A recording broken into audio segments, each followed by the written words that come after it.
El teléfono sonó con la estridencia de una alarma de incendios en la quietud de mi casa en San Luis Potosí. Eran pasadas las 10 de la noche, una hora en que el mundo, o al menos mi mundo, ya debería estar en silencio. Me llamo Elena. Tengo 63 años. Un negocio de bordados que saqué adelante yo sola después de que mi Roberto se me fuera. Y un hijo, Mateo, que es la luz de mis ojos. Y, a veces, la causa de mis más profundas arrugas. La llamada era de él. Su voz, usualmente tan llena de esa confianza que le da vivir en Los Ángeles, sonaba rota, delgada como un hilo a punto de reventar. Mamá, necesito ayuda. Cometí un error muy grande. Las palabras de un hijo en problemas son un gatillo directo al corazón de una madre. No hay armadura que las detenga. Me explicó entre sollozos y frases atropelladas algo sobre una inversión que salió mal, un socio que lo había estafado y una deuda que ahora le amenazaba no solo su futuro, sino su seguridad. Me dieron un plazo, mamá. Necesito el dinero para el viernes o no sé qué va a pasar. Era martes. El dinero del que hablaba era casi todo lo que yo tenía, los ahorros de una vida de trabajo, el colchón que mi Roberto y yo habíamos construido con tanto sacrificio. Pero, ¿qué es el dinero comparado con un hijo? Nada. Es solo papel. Le dije que no se preocupara, que yo iba para allá, que llevaría lo que necesitara. Colgué y el silencio de la casa se me vino encima como una lápida. La transferencia bancaria tomaría días que no teníamos, y la idea de que Mateo estuviera solo y asustado me carcomía las entrañas. Tomé una decisión visceral, una de esas que no pasan por la cabeza sino que nacen del estómago. Conduciría. Cruzaría la frontera en Laredo y llegaría a Los Ángeles. Era una locura, un viaje de más de 24 horas sin descanso, pero la lógica no tiene cabida en el pánico de una madre. Hice una pequeña maleta, metí en una bolsa de tela los fajos de billetes, el fruto de mi herencia y de mi sudor, y me encomendé a la Virgen de Guadalupe. El motor de mi vieja camioneta, una Ford que había sido de mi esposo, rugió en la noche como un animal leal despertando a mi llamado. La ciudad quedó atrás. Un tapiz de luces que se encogía en el espejo retrovisor. La carretera se abrió ante mí, una cinta de asfalto oscuro bajo un cielo sin estrellas. Mi plan era simple: tomar la carretera 57 hacia el norte, atravesar Saltillo y luego dirigirme a la frontera. Pero el destino, o quizás la prisa, me hizo tomar un desvío. Una señal mal leída, un momento de distracción pensando en Mateo, y me encontré en la carretera federal 49, la que atraviesa el corazón de Zacatecas, un tramo conocido por su soledad, por sus llanuras interminables y por las historias que los traileros cuentan en voz baja. El cansancio empezó a hacer mella. Los párpados me pesaban como cortinas de plomo. Vi unas luces tenues a lo lejos y decidí parar. Era una llantera, un pequeño oasis de luz en medio de la nada más absoluta. Un solo foco amarillento iluminaba un letrero que decía: Llantera El Destino. Qué nombre tan curioso. Un hombre mayor, de rostro surcado por arrugas profundas como los cañones de la tierra, salió a recibirme. Tendría más de 80 años. Se movía con la lentitud sabia de quien ha visto pasar muchas décadas. Le pedí que revisara las llantas y me pusiera un café si tenía. Claro que sí, patrona. Un café para el camino nunca está de más, dijo con una voz rasposa pero amable. Mientras él trabajaba, yo estiraba las piernas. El aire era frío y olía a tierra mojada y a ozono. El silencio era tan profundo que podía escuchar el latido de mi propio corazón. El hombre, que se llamaba Ramiro, me trajo un vaso de unicel con un café humeante y cargado. ¿Va muy lejos?, preguntó, sus ojos pequeños y brillantes estudiándome. A la frontera. Tengo una emergencia familiar. Asintió lentamente, como si supiera el peso de esas palabras. Es un camino largo y solitario, especialmente de noche. Miró mi camioneta, luego el horizonte oscuro. Escúcheme bien, señora. Con todo respeto se lo digo. Esta carretera no es buena de noche. Hay cosas que uno no entiende. Si va a seguir, por lo que más quiera, no esté en el tramo de Fresnillo a Cuencamé cuando den las 3 de la mañana. Si ve que se le hace tarde, mejor deténgase. Descanse. Pero no cruce ese pedazo a esa hora. Me quedé mirándolo. Parecía hablar muy en serio. ¿Por qué? ¿Hay muchos asaltos? Negó con la cabeza. Ojalá fuera eso. Los ladrones se llevan lo material. Hay otras cosas que te roban el alma. Hizo una pausa, como si buscara las palabras correctas.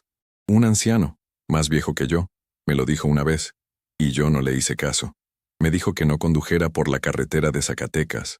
Se detuvo y tragó saliva, sus ojos perdidos en un recuerdo doloroso. No esté en esa carretera a las 2:59 a.m. A esa hora exacta. Su voz se quebró. Se aclaró la garganta y continuó, pero con una advertencia más directa. A esa hora, el camino se confunde. Lo que parece recto se tuerce y lo que crees que es un regreso es una pérdida. Hágame caso.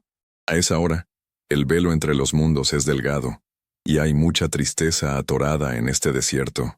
Sentí un escalofrío recorrer mi espalda, uno que no tenía nada que ver con el frío de la madrugada.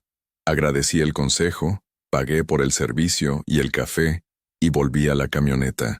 Mientras me alejaba vi a don Ramiro por el espejo retrovisor, parado bajo la luz amarillenta, una figura solitaria en la inmensidad de la noche, viéndome partir.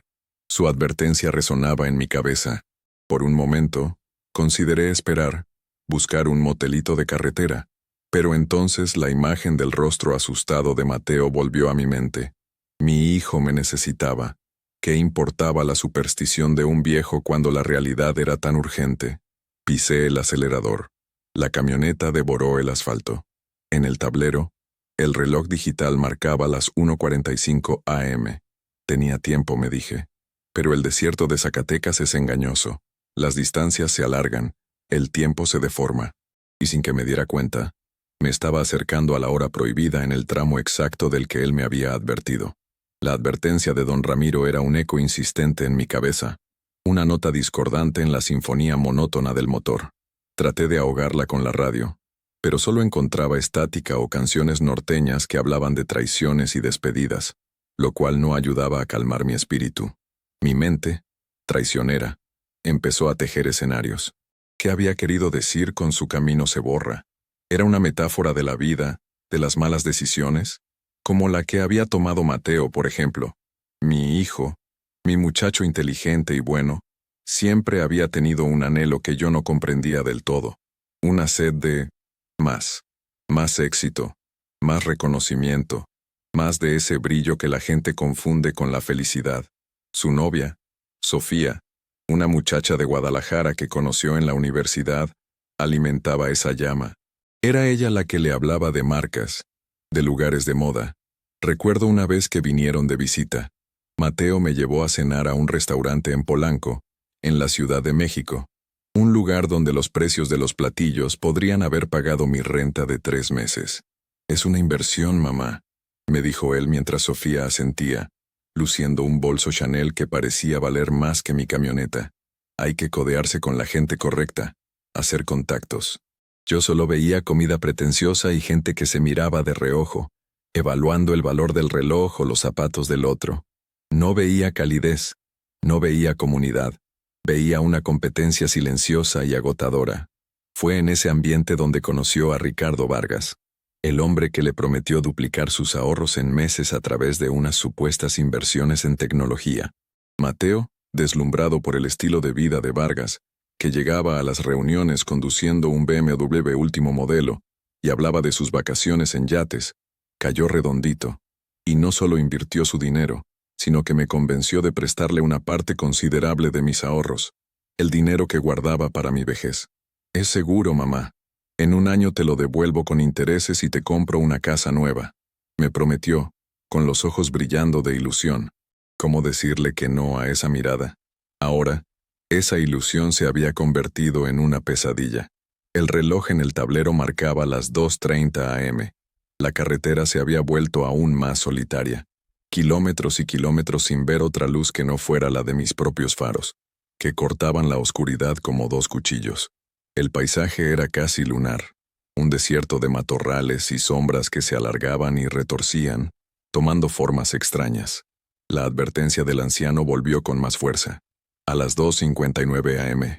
Miré el reloj de nuevo. 2:45 a.m.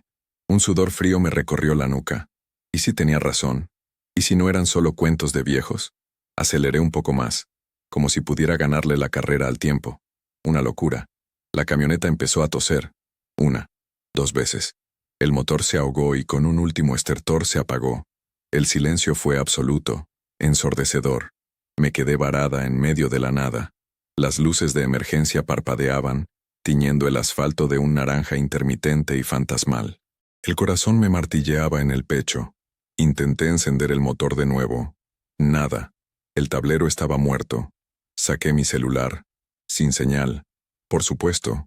Estaba completamente sola. Una presa fácil para cualquier peligro, ya fuera terrenal o de otro tipo. El pánico empezó a subir por mi garganta como una marea amarga. Tranquila, Elena, tranquila, me dije en voz alta, tratando de que mi propia voz me diera algo de consuelo. Has pasado por cosas peores. Pensé en la muerte de Roberto, en cómo tuve que aprender a manejar el negocio, a negociar con proveedores, a ser fuerte cuando lo único que quería era acurrucarme y llorar. Sobreviví a eso. Sobreviviría a esto. Pero la noche en el desierto tiene una forma de despojarte de tu coraje. El viento empezó a soplar. Un lamento bajo y constante que parecía traer consigo las voces de todas las almas que se habían perdido en esa inmensidad. Miré el reloj de mi muñeca, el que me regaló Roberto en nuestro aniversario de plata. 2:57 AM. Faltaban 2 minutos. 2 minutos para la hora señalada. Un miedo primario, irracional, se apoderó de mí. Cerré los ojos con fuerza, apretando el rosario que siempre llevaba en la guantera. Empecé a rezar un Padre Nuestro, mis labios moviéndose sin sonido. Sentí que el tiempo se detenía. Cada segundo era una eternidad. 1, 2, 3. No sé cuántos pasaron. Cuando abrí los ojos, el reloj de mi muñeca marcaba las 2:59 AM. Y entonces lo vi. Justo cuando el minutero de mi reloj hizo clic sobre las 2:59, una niebla espesa y antinatural comenzó a subir del asfalto. No era una neblina común, de esa que anuncia el frío del amanecer. Esta era densa, blanca y opaca como la leche, y se arremolinaba alrededor de la camioneta, aislándome del mundo. El parpadeo de las luces de emergencia se difundía en ella, creando un ambiente irreal, como si estuviera sumergida bajo el agua. El viento cesó de golpe. El silencio era tan profundo que dolía, y en medio de ese silencio, escuché algo, un sonido que no pude identificar al principio, un susurro quizás, o el llanto de un niño a lo lejos. Me encogí en mi asiento, con el rosario apretado en mi puño, hasta que las cuentas se me clavaron en la piel. Miré por el parabrisas tratando de penetrar la niebla. Fue entonces cuando vi una figura en medio de la carretera, a unos 20 metros de distancia. No podía distinguir sus rasgos, solo una silueta oscura y alta recortada contra el blanco lechoso de la niebla. Estaba inmóvil, simplemente parada allí, como si me estuviera esperando. Mi primer pensamiento fue que era un asaltante. Mi corazón se detuvo, pero la figura no se movía. No hacía ningún gesto amenazante, solo estaba allí. Y una ola de tristeza, una desolación tan profunda y abrumadora me invadió. No era mi tristeza, era algo que venía de afuera, que se filtraba a través del metal y el vidrio de la camioneta y se instalaba en mi pecho como un peso de hielo. Era el dolor de la pérdida, la agonía de una espera interminable. Sentí ganas de llorar, pero no por Mateo ni por mis problemas, sino por esa figura, por el dolor que emanaba de ella. Cerré los ojos con fuerza, rezando con una desesperación que nunca antes había sentido. Alma de Cristo, santifícame. Cuerpo de Cristo, sálvame. Las palabras se atropellaban en mi mente. No sé cuánto tiempo pasó. Quizás fueron segundos, quizás minutos. Cuando volví a abrir los ojos, la figura había desaparecido. La niebla, tan repentinamente como había llegado, comenzó a disiparse, deshilachándose en jirones que se elevaban hacia el cielo oscuro. El desierto volvió a ser el desierto. Las estrellas, antes ocultas, ahora brillaban con una intensidad feroz. Temblando, llevé la mano a la llave de encendido. La giré sin ninguna esperanza, y el motor cobró vida. Rugió con una fuerza que no le había escuchado en años. Las luces del tablero se encendieron. El reloj digital marcaba las 3:03 AM. Había pasado. Lo que fuera que hubiese sido, había terminado. No esperé más. Puse la camioneta en marcha y pisé el acelerador a fondo, sin mirar atrás. Conducí durante horas, con la imagen de la silueta grabada en mi retina y esa sensación de tristeza ajena, todavía pegada a mi piel. El sol me sorprendió cerca de Torreón, un sol anaranjado y glorioso que nunca me había parecido tan hermoso, tan lleno de vida. Me sentí como si hubiera vuelto a nacer. El resto del viaje fue un borrón de carreteras, gasolineras y cafés para llevar. Mantuve la mente enfocada en mi objetivo. Mateo. La experiencia en la carretera, lejos de quebrarme, me había dejado una extraña sensación de claridad. Era como si al tocar fondo en ese abismo de miedo, hubiera encontrado una nueva reserva de fuerza. Había enfrentado algo inexplicable y había sobrevivido. Ricardo Vargas y una deuda de dinero parecían de repente un problema mucho más manejable. Llegué a Laredo, crucé la frontera sin problemas y emprendí el último y largo tramo hacia Los Ángeles. Llamé a Mateo desde un área de descanso. Su voz seguía cargada de angustia. Le dije que estaba cerca, que no hiciera ninguna tontería, que íbamos a solucionar esto juntos. Mamá, no debiste venir. Es peligroso, me dijo. Más peligroso es dejar que un hijo se enfrente solo a sus problemas. Le respondí. Finalmente, después de casi 30 horas de viaje, llegué a su pequeño apartamento en un barrio del este de Los Ángeles. Cuando me abrió la puerta, vi a un hombre derrotado. Estaba más delgado, con ojeras profundas. Se echó a llorar en mis brazos como cuando era un niño. Lo abracé fuerte dejando que soltara todo el miedo y la vergüenza. Sofía no estaba. Se fue mamá. Cuando supo que lo había perdido todo, simplemente hizo sus maletas. Dijo que ella no había firmado para una vida de fracasos. La mención de su bolso Gucci y sus aspiraciones de lujo ahora sonaba hueca y patética. Sentí pena por ella, por su pobreza de espíritu. Adentro, sobre la mesa de la cocina, había cartas con membretes de abogados y mensajes amenazantes. Nos sentamos y, con la luz del atardecer californiano entrando por la ventana, Mateo me contó toda la historia. El engaño había sido sofisticado. Vargas no solo les había quitado el dinero, sino que los había enredado en una red de documentos y responsabilidades que los hacía parecer cómplices. Bloquearon mi cuenta bancaria, mamá. Y la tuya, la que estaba ligada a la inversión, también. No tenemos nada. La magnitud del desastre era total. Pero mientras él hablaba, yo no sentía desesperación. Sentía una rabia fría y tranquila. Miré a mi hijo, a mi muchacho, que había sido engañado por su propia ambición y por la codicia de un hombre sin escrúpulos. Y supe que no había cruzado todo un país, ni enfrentado los fantasmas de una carretera desolada, para rendirme ahora. Escúchame bien, Mateo, le dije, tomando su rostro entre mis manos. Este hombre, Ricardo Vargas, cometió un error. Se metió con la familia equivocada. Vamos a recuperar nuestro dinero y nuestra dignidad, y él va a pagar por lo que hizo. Este es el plan. La desolación en el apartamento de Mateo era palpable. No era solo la ausencia de Sofía o los muebles baratos. Era el aire de derrota que impregnaba cada rincón. Pero yo no había venido a lamentarme.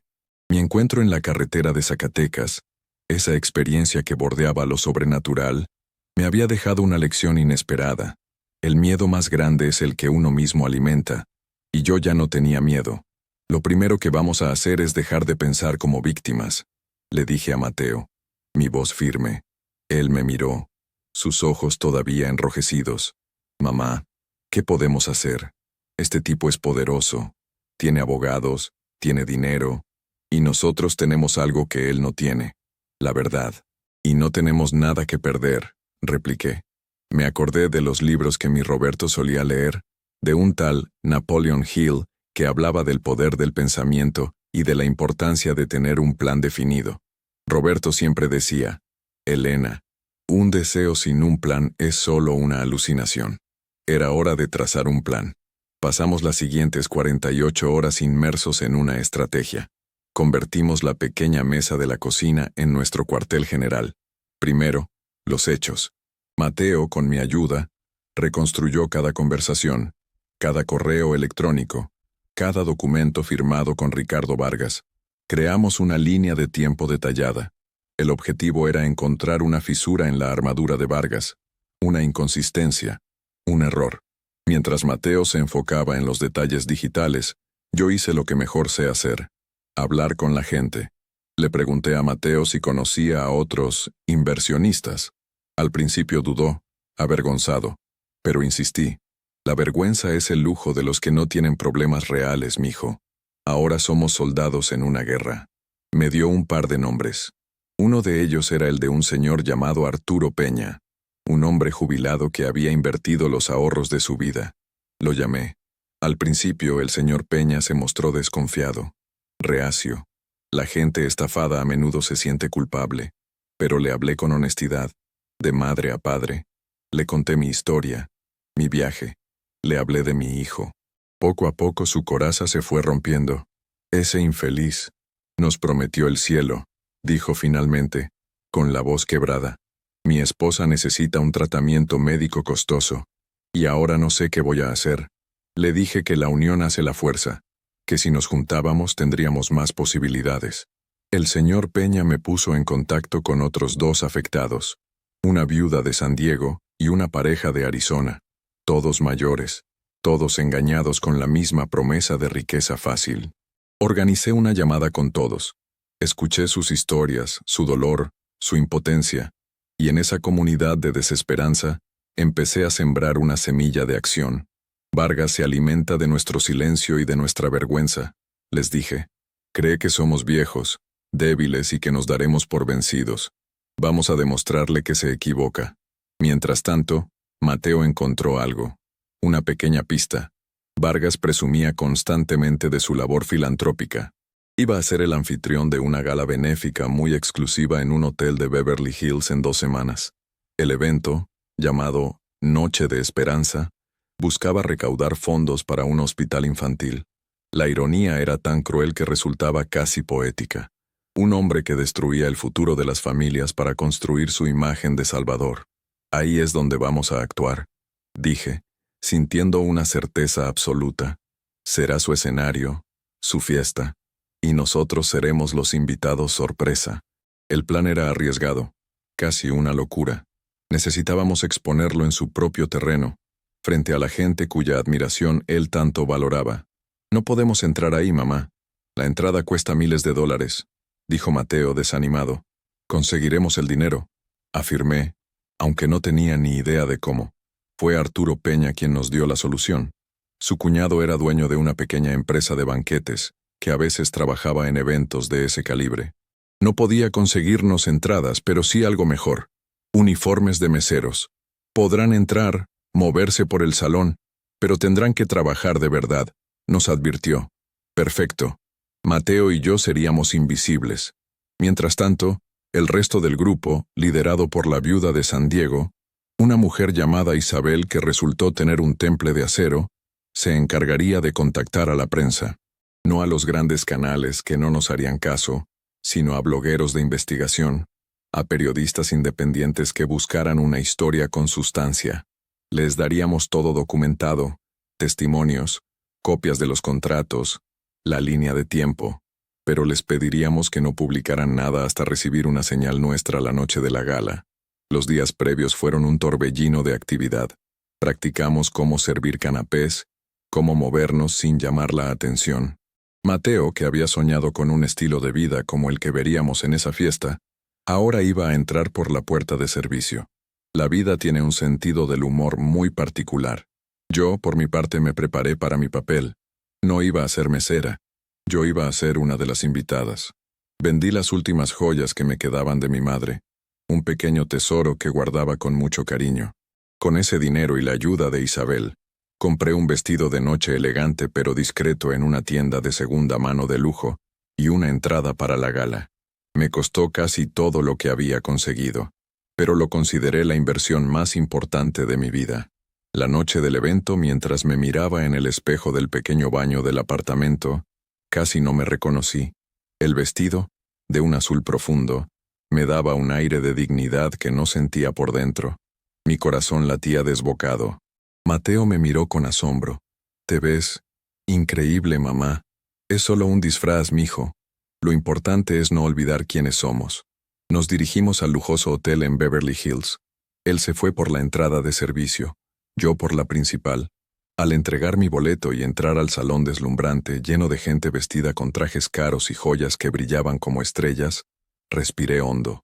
Vi a Ricardo Vargas en el centro del salón, sonriente, aceptando felicitaciones, luciendo un smoking impecable. Parecía intocable. Por un instante la duda me asaltó. ¿Quién era yo, Elena, una bordadora de San Luis Potosí, para desafiar a un hombre como él en su propio reino?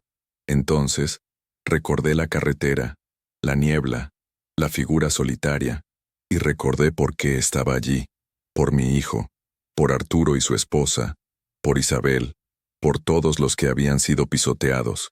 Encontré mi mesa, acepté una copa de champaña que me ofreció un mesero, sin saber que podía ser mi propio hijo, y esperé el momento adecuado. Mi plan no era gritar ni hacer un escándalo. Mi plan era usar el arma más poderosa de todas, la verdad, dicha con calma y con dignidad. El salón del hotel era un universo aparte, un lugar donde el aire parecía más ligero y olía a perfume caro y a dinero. La gente reía, sus voces mezclándose con el suave murmullo de una orquesta de cuerdas. Observé a Ricardo Vargas moverse entre los invitados. Era un maestro de la seducción social, estrechando manos, sonriendo con una confianza que me revolvió el estómago. Sabía que su poder residía en esa imagen, en la percepción de que era un hombre de bien, un filántropo. Esa era la imagen que yo había venido a destruir. Vi a Mateo del otro lado del salón, vestido con su uniforme de mesero, con una bandeja de copas en la mano. Nuestras miradas se cruzaron por una fracción de segundo. En sus ojos vi miedo, pero también determinación. Le di un casi imperceptible asentimiento. Estábamos juntos en esto. El plan dependía de la sincronización. Isabel, la viuda de San Diego, estaba afuera, coordinando con los periodistas que había logrado convocar. Tenían la historia, las pruebas, pero habían prometido esperar mi señal. Un simple mensaje de texto que diría, ahora. Esperé a que terminaran los discursos iniciales. Un político local alabó la generosidad de Vargas.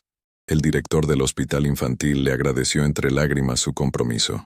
Cada palabra era una daga en mi corazón, sabiendo que esa generosidad estaba construida sobre la ruina de familias como la mía. Finalmente, llegó el momento culminante de la noche, la subasta benéfica. Vargas subió al escenario para actuar como maestro de ceremonias. Era su momento de brillar. Amigos, esta noche estamos aquí por los niños, comenzó, su voz resonando en el salón. Dejé mi copa en la mesa y me levanté. Con una calma que no sentía, empecé a caminar hacia el escenario. No corrí, no grité, simplemente caminé, con la espalda recta, mi vestido azul moviéndose con cada paso. La gente se giró a mirarme, primero con curiosidad, luego con extrañeza. Una mujer con un collar de diamantes que podría haber saldado todas nuestras deudas, me miró con desdén. Los guardias de seguridad se percataron de mi movimiento y empezaron a acercarse. Vargas me vio. Al principio su sonrisa no vaciló. Probablemente pensó que yo era una donante entusiasta. Pero a medida que me acercaba, vi un destello de reconocimiento en sus ojos. Quizás me reconoció de alguna foto que Mateo le había mostrado. Su sonrisa se tensó. Llegué al pie del escenario justo cuando los guardias estaban a punto de interceptarme. No les di tiempo. Me giré hacia la audiencia y hablé, mi voz clara y firme, amplificada por la acústica del salón. Disculpen la interrupción. Mi nombre es Elena, y yo también, como ustedes, he sido testigo de la generosidad del señor Ricardo Vargas. Un murmullo recorrió la sala. Vargas, desde el escenario, intentó reaccionar. Seguridad, por favor. Acompañen a esta señora a su asiento. Creo que ha bebido un poco de más. No he bebido nada, señor Vargas, y no voy a ir a ningún lado hasta que todos aquí sepan quién es usted en realidad, respondí, mirándolo directamente a los ojos.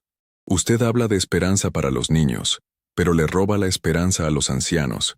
Usted organiza galas para curar enfermedades, pero deja a gente como el señor Arturo Peña sin dinero para el tratamiento de su esposa. Saqué mi teléfono del pequeño bolso. Les pido a todos que saquen sus celulares. En este momento, Varios periodistas independientes están publicando una historia. Busquen el nombre Ricardo Vargas y la palabra fraude. Mientras hablaba, envié el mensaje a Isabel. Ahora.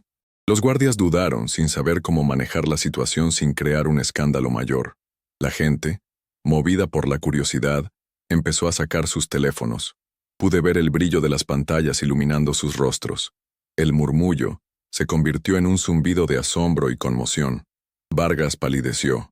Su máscara de confianza se resquebrajó, revelando al hombrecillo asustado que había debajo. «Esto es una calumnia, una mentira orquestada por gente resentida», gritó desde el escenario, pero su voz carecía de convicción. En ese momento, Arturo Peña y su esposa, junto con la pareja de Arizona, entraron al salón. No tenían invitación, pero en la confusión nadie los detuvo. Se pararon en la entrada. 4 figuras de una dignidad inquebrantable, símbolos vivientes de la verdad de mis palabras. «No es mentira, señor Vargas», dijo Arturo, su voz temblorosa pero fuerte. «Usted nos lo quitó todo». La escena era un caos controlado. La gente leía las noticias en sus teléfonos, miraban a Vargas en el escenario y luego a las víctimas que acababan de entrar. La mentira se estaba derrumbando en tiempo real. Mateo, desde su puesto, había dejado la bandeja y observaba todo con lágrimas en los ojos. No eran lágrimas de tristeza, sino de catarsis, de liberación. Vi cómo uno de los invitados, un hombre importante cuyo rostro había visto en los periódicos, se acercaba a Vargas en el escenario y le decía algo al oído con una expresión de furia. La fiesta había terminado. Los guardias finalmente me alcanzaron, pero ya no importaba. Me tomaron suavemente del brazo. «Señora, tiene que venir con nosotros». Asentí. Mi trabajo estaba hecho. Mientras me escoltaban hacia la salida, pasé junto a la mesa donde había estado sentada. Mi copa de champaña seguía allí, intacta. No la había necesitado. La justicia, aunque amarga, era mucho más embriagadora. Afuera, en el aire fresco de la noche de Beverly Hills, me encontré con Isabel y los demás.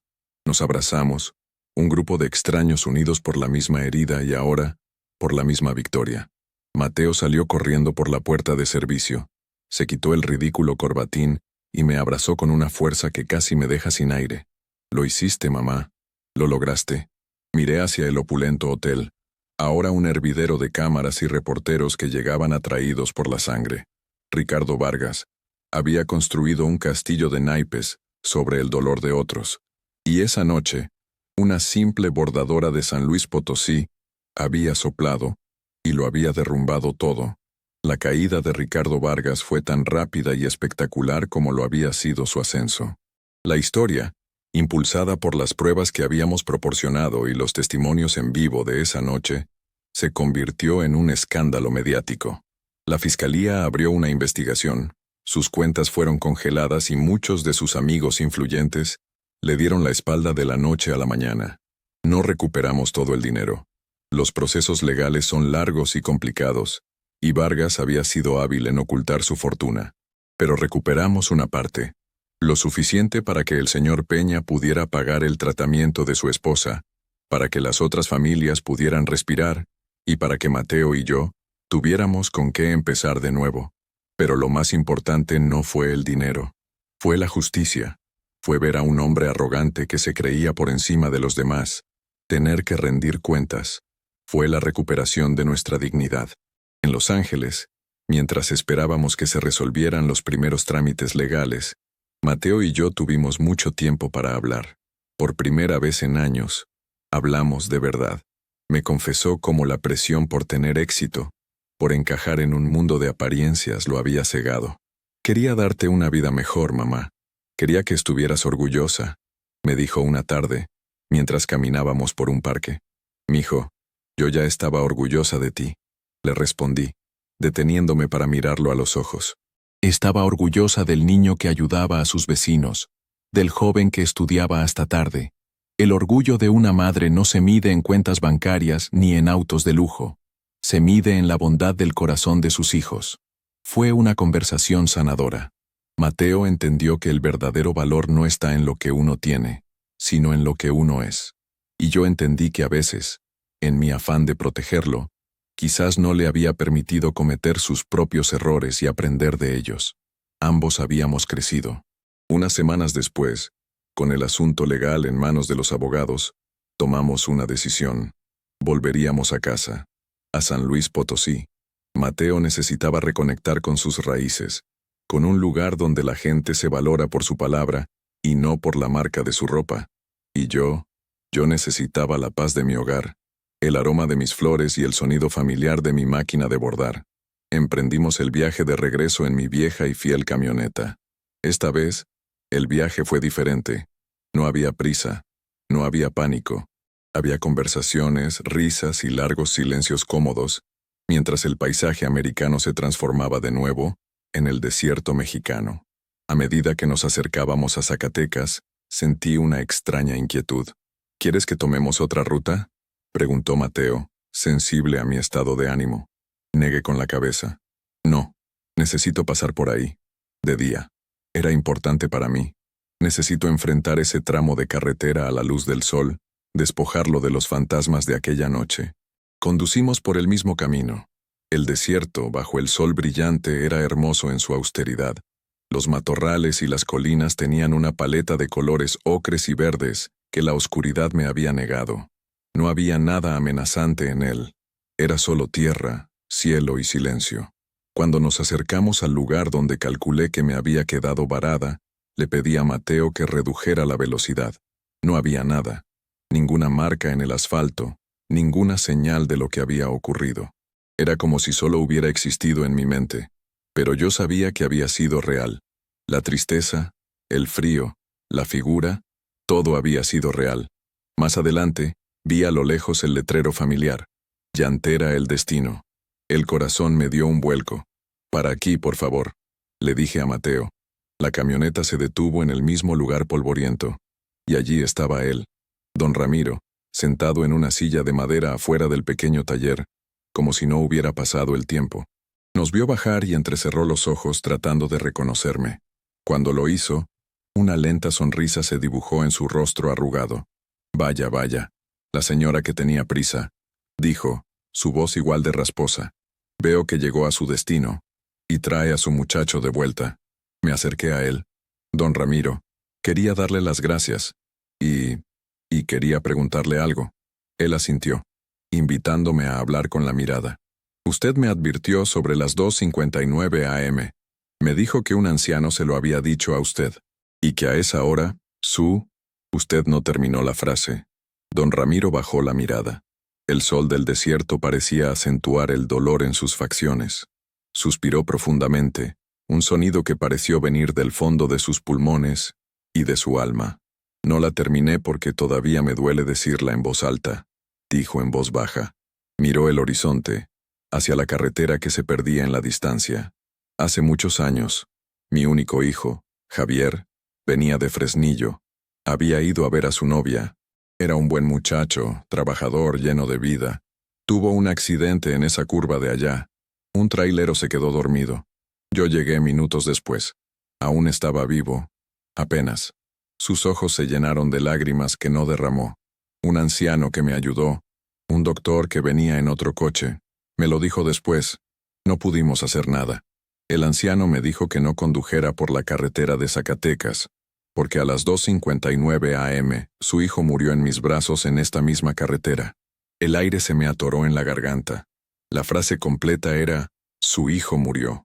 La figura que yo había visto, la tristeza abrumadora que había sentido, no era un fantasma amenazante.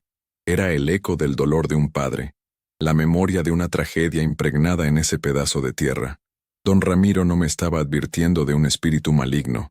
Me estaba advirtiendo desde su propia herida, tratando de evitar que otra madre, otra familia, sintiera una pérdida en esa carretera solitaria. Era un acto de compasión nacido del dolor más profundo. Miré a Mateo, que había escuchado toda la conversación en silencio, y vi la comprensión en su rostro. Nos quedamos allí un largo rato, los tres, bajo el sol de Zacatecas, compartiendo un silencio que lo decía todo. Antes de irnos abracé a don Ramiro. Un abrazo torpe pero lleno de gratitud y de un entendimiento que iba más allá de las palabras. Él me dio una palmadita en la espalda. «Anden con cuidado». y valoren lo que tienen. Subimos a la camioneta y reanudamos el viaje a casa. El sol comenzaba a bajar, pintando el cielo de naranjas y morados. La carretera ya no me parecía un lugar de miedo, sino un lugar de memoria, de tristeza, pero también de una extraña y profunda conexión humana. Sabía que la vida en San Luis no sería fácil. Teníamos que reconstruir nuestro futuro desde cero. Pero ahora teníamos los cimientos correctos: honestidad, familia y el conocimiento de que la verdadera riqueza no se puede depositar en un banco, ni se puede perder en una mala inversión. Es algo que se lleva adentro.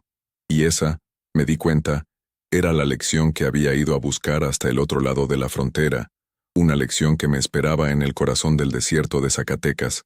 Gracias por llegar hasta el final de esta reflexión. Si estás leyendo esto, quiero que sepas que no estás solo. Ahora te invito a un momento de calma. Voy a compartir una oración. No importa tu religión, sino tu fe.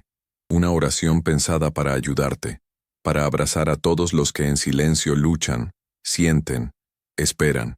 Solo cierra los ojos un instante y deja que estas palabras te acompañen. Ten fe. Todo va a estar bien. Orar. Encenderse por dentro. Hay dolores que nadie ve. Dolores que no gritan, no sangran, pero pesan como un velo sobre los hombros. Esos que uno carga en silencio, tratando de entender, de seguir, de soportar. Pero hay un momento, y yo he estado ahí varias veces, en que el esfuerzo cansa, la mente se rinde, y algo dentro de uno se arrodilla, no por debilidad, sino por verdad. Es en ese instante cuando la oración comienza, o mejor dicho, aparece. No esa hecha con palabras bonitas o promesas apresuradas, sino la que brota de un lugar tan profundo que ni siquiera tiene nombre, como un susurro del alma diciendo: ya no puedo sola. Orar, descubrir, no es pedir, es recordar. Recordar quiénes somos cuando el ego se aquieta. Recordar que la vida también late en lo invisible, que hay un centro en nosotros donde todo descansa, y que, aunque por fuera todo parezca derrumbarse, ese centro permanece. A veces, orar es simplemente cerrar los ojos y recogerse como una flor que siente el frío de la noche. Es permitir que una presencia suave nos envuelva, no como magia, sino como sustento, como quien dice sin prisa: aquí estoy, incluso ahora. La oración, o la súplica, no cambia el mundo, pero cambia a quien ora. No evita los dolores, pero transforma la forma en que atravesamos cada uno de ellos. Nos da una mirada más tierna, un corazón menos endurecido, un paso más firme, incluso en la oscuridad. Es como si, por un instante, el alma flotara por encima del tiempo y regresara al cuerpo con más paz. No una paz ruidosa, sino esa que solo quien ha pasado por el caos puede reconocer. Orar es afinar la escucha. La mente se calla y la intuición despierta. Las respuestas no siempre vienen en palabras. A veces son solo percepciones, toques sutiles, un calor en el pecho. La oración ilumina lo que estaba turbio, deshace nudos que ni sabíamos que teníamos. Y lo más bonito es que no tiene que ser complicado. Orar es hablar con Dios, con el universo, con esa inteligencia amorosa que nos habita y nos envuelve, incluso cuando lo olvidamos. Y no tiene que sonar bonito. No necesitas saber rezar. No necesitas entender nada sobre la fe. Puede ser un desahogo en la ducha, una lágrima en la almohada, una frase susurrada antes de dormir. Cuídame. Puede ser incluso el silencio, cuando el dolor es tan profundo que no salen palabras. Dios entiende todo eso.